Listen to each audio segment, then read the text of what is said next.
gue dapat cerita ada satu asrama atau kos-kosan yang di deket sekolah PGRI Semarang, Nat. Oke. Jadi ini asrama nggak resmi gitu. Jadi kalau misalnya lo mau ngekos beberapa bulan di sini pun juga bisa. Jadi bentuknya itu kayak kosan tapi besar. Tapi kebanyakan orang-orang yang tinggal di sana tuh orang-orang yang dari luar kota. Jadi asrama gitulah tempat ini. Oke.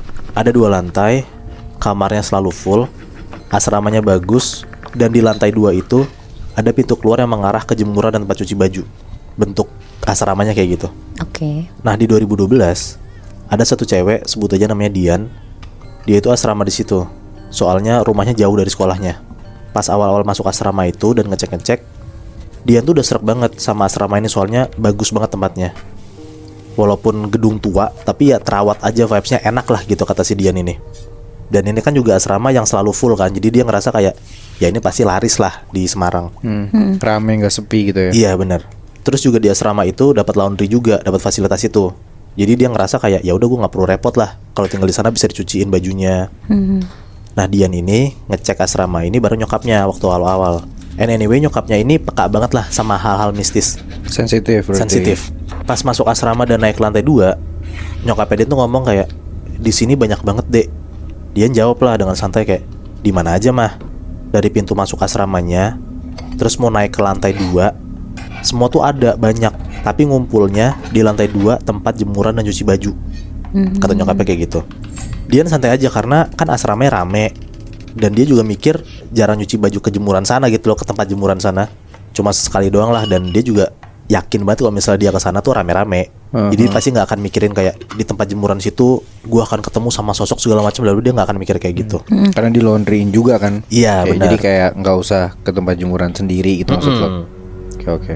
Jadi dia nggak peduliin lah sama hal itu juga, dan dia ngerasa gue tinggal di sini nggak ganggu, jadi santai aja. Berarti si Dian ini tuh nggak penakut ya, Moy? Nggak penakut. Nah ditambah lagi dia tahu nyokapnya bisa ngeliat kayak gitu, jadi makanya dia nggak takut, dia nggak mikir macem-macem kan udah biasa. Udahlah akhirnya Dian tinggal di sana selama beberapa bulan. Asrama itu rame banget yang nempatin. Tapi ternyata cuman awal-awal bulan pertama Dian tinggal di sana. Gak gitu lama, semua orang udah pada cabut dari asrama itu dengan alasan masing-masing. Dan akhirnya di asrama itu, di 2 lantai itu, ditinggalin sama 3 orang doang. Dian tinggal di lantai 1, dan untungnya 2 penghuni lainnya pun juga tinggal di lantai 1. Jadi lantai 2 tuh kosong. Dan ternyata pas banget orang-orang itu keluar dari asrama itu, fasilitas laundry pun juga ditutup sama pengurus asramanya. Jadi anak-anak yang masih tinggal di sana pun mau nggak mau, ya kalau misalnya nggak laundry tempat lain, atau nggak nyuci sendiri di lantai 2 itu. Emang kenapa tutup, Moy? Karena pendapatannya jadi berkurang gitu loh, Nat. Kan banyak orang yang keluar iya, gitu kan. bener-bener. Jadi fasilitas ditutupin. Jadi nanggung gitu kan. Iya. Nah Dian ini memilih untuk nyuci bajunya sendiri sebagian, dan sisanya ditaruh di laundry. Jadi kayak pakaian dalam dia itu dia nyuci sendiri, Nat. Iya. Kalau baju pergi gitu dia laundry di luar. Iya benar. Oke. Nah ada di satu waktu Dian habis pulang sekolah tuh, habis ada kelas tambahan. Dia nyampe asrama sekitar jam 5 sore. Dia tuh lupa banget Nat, harus nyuci baju dan angkat jemuran karena baju yang mau dipakai besok itu belum kering. Jadi dia harus nyuci di hari itu juga, di sore itu. Nah ini untuk pertama kalinya si Dian ini nyuci sore-sore dan sendirian. Biasanya dia tuh selalu nyuci pagi-pagi subuh sebelum dia sekolah, atau siang-siang pas weekend. Kan siang pun juga walaupun sendiri gak takut kan, terang gitu. Ini karena urgent, ya makanya dia harus mau gak mau nih nyuci jam 5 sore ini sendirian naik ke atas. Naiklah Dian sendirian dari kamar dia, lantai 1 ke lantai 2. Baru naik tangga, Dian tuh ngerasa kayak bulu kuduknya tuh udah merinding banget. Yang gak bisa dibohongin, dia tuh langsung inget lah omongan nyokapnya pas waktu awal pindah. Oh iya. Ada penunggunya banyak di tangga, di lantai 2, di tempat jemuran.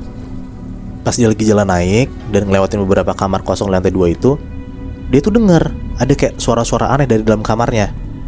Di lantai 2 itu ada suara kayak barang gerak sendiri, kayak krrr, kayak meja didorong. Ada suara kayak gorden gerak sendiri kayak cuk, cuk, cuk, cuk, gitu. Pokoknya suara-suara barang bergerak tuh dia denger lah sepanjang dia jalan di koridor lantai 2 itu. Walau dia takut, tapi tetap aja dia ngeberaniin diri buat nyuci, dan dia masuklah ke tempat bagian jemuran itu. Tempat jemur baju dan nyucinya ini kayak balkon ruang terbuka gitu, tapi ada atapnya. Gak kena hujan, gak kena sinar matahari, kebayang kan? Jadi kayak balkon keluar gitu lah. Iya. Nyucilah si Dian ini sendirian di jam 5:30 sore. Dia bawa HP tuh, jadi dia nggak gabut-gabut banget lah. Pas lagi nunggu cucian dia main HP, dia bisa nyanyi-nyanyi segala macem. Pas Dian tuh lagi nyuci, tiba-tiba dia denger Nat, ada suara cewek kayak bersenandung gitu loh, kayak nyanyi tapi cuman gitu-gitu doang. Oke. Tapi panjang, suara cewek tuh nggak berhenti-berhenti. Dia tuh denger banget. Di situ dia merinding tuh, mulai merinding. Dan dia sadar juga kalau misalnya di lantai 2 itu cuma dia sendiri, karena 2 temennya di lantai 1 tuh belum pulang pas dia naik ke atas. Terus juga dia mikirnya kayak gak mungkin suara tetangga kedengeran karena dia di lantai 2 dan tetangga-tetangga tuh lantai 1 rumahnya. Yang awal suara cewek bersenandung tuh jauh dan tipis, lama-lama dia tuh denger kayak suara ini tuh makin jelas dan makin deket. Makin deket di kuping dia suara senandung gitu.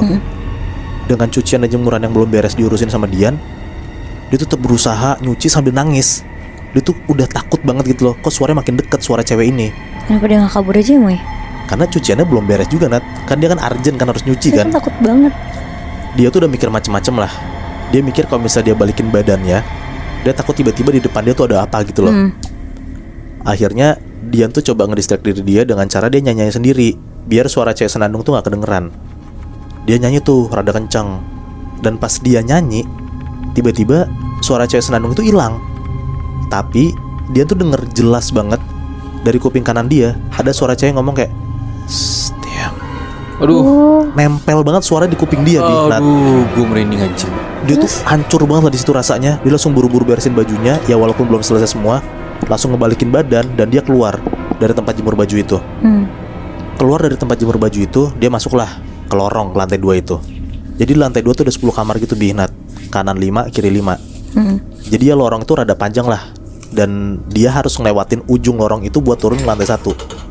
Dia jalan cepet buat ngelewatin kamar-kamar kosong itu. Dan di lantai 2 itu gelap banget, karena mungkin sama penjaga asrama itu belum dihidupin lampunya. Jadi gelap lah, dia gak ngeliat apa-apa. Sambil jalan ngelewatin kamar itu, dia masih aja tuh denger barang-barang yang dalam kamar lantai 2 tuh gerak-gerak sendiri. Tapi dia nyuekin aja, walaupun sebenarnya dia merinding. Nyampe lah dia di ujung lantai 2. Dia harus belok kanan buat turun tangga. Pas dia belok kanan, dia nengok ke bawah, ke arah tangganya. Dia tuh ngeliat jelas banget ada kuntilanak lagi duduk Nat, di tangganya. Tapi dia ngebelakangin. Jadi si Dian tuh cuma bisa ngeliat punggung si cewek ini dari atas. Nah pas dia ngeliat kayak gitu, ya dia kaget lah, refleks. Karena dia lihat ada sosok cewek duduk gitu di tangga kan. Dia teriak tuh kenceng banget lah. Pas Dian teriak, si sosok cewek yang lagi duduk di tangga itu nengok ke belakang, ke arah Dian. Jadi mereka tatap-tatapan gitu loh. Dian bisa ngeliat jelas banget muka cewek ini hancur, bener-bener berdarah-darah dan gak berbentuk, kayak cewek abis kecelakaan gitu loh. Dia langsung takut banget. Dia lari ke belakang. Dan dia tuh lari ngelewatin lorong-lorong itu. Dan kamar-kamar kosong tuh dilewatin semuanya buat ngejauhin tangga itulah. Pas dia lagi lari Nat, dia tuh ngeliat di semua kamar yang kosong itu, kanan kirinya dia ada sosok kuntilanak lagi berdiri. Aduh. Bener-bener di tiap kamar ya Moy? Tiap kamar. Jadi dia bisa ngeliat kuntilanak tuh lagi berdiri, nempel di jendelanya itu. Jendela-jendela kamarnya. Rame banget dong. Ada lebih dari 10 berarti Nat. Gila. Sosok kuntilanak di lantai 2 itu. Jadi kayak bener-bener persis banget apa yang nyokapnya bilang. Di asrama itu banyak penunggunya. Dan penunggunya itu ngumpul semua di lantai 2. Bener-bener abis kejadian itu, besok siangnya dia langsung nelpon nyokapnya buat pindah dari asrama itu. Dan akhirnya ya dia pindah. Jadi cuma beberapa bulan doang lah dia tinggal di sana. Aduh anjing, berarti emang penunggunya marah ya kalau misalkan dia nyanyi-nyanyi gitu, atau emang iseng doang Moy menurut lo? Sebenarnya menurut gue Dian tuh nyanyi-nyanyi karena dia tuh ngedistract diri dia biar gak kedengeran ada suara gitu lebih. Tapi mungkin bisa jadi ya sosok itu sebel, malah kayak diadu gitu kan. Makanya ditampakin lama, lebih dari 10 masalahnya Nat, kuntilanaknya. Dan kayak yang lo bilang, pas dia tuh awalnya orangnya udah cukup gak apa-apa dengan hal kayak gini, ya pas ditampakin jadi takut juga ya. Pastilah, gue juga yakin ini untuk pertama kalinya juga Dian akhirnya ngelihat sosok kayak begitu ya depan mata dia. Tapi dia kan tinggal di situ udah berbulan-bulan ya Moy? Iya. Berarti trigger awal dia ditampakin sosok perempuan ini tuh karena dia nyuci kali ya? Gue kurang paham juga, tapi yang gue pikirin mungkin karena asramanya udah kosong. Udah Karena mulai sepi. asramanya udah kosong, udah sepi, akhirnya keluarlah mungkin sosok-sosoknya. Dan dia kan untuk pertama kali nyuci sendiri, maghrib naik ke atas kan. Ya kelihatan lah sosoknya kayak gimana.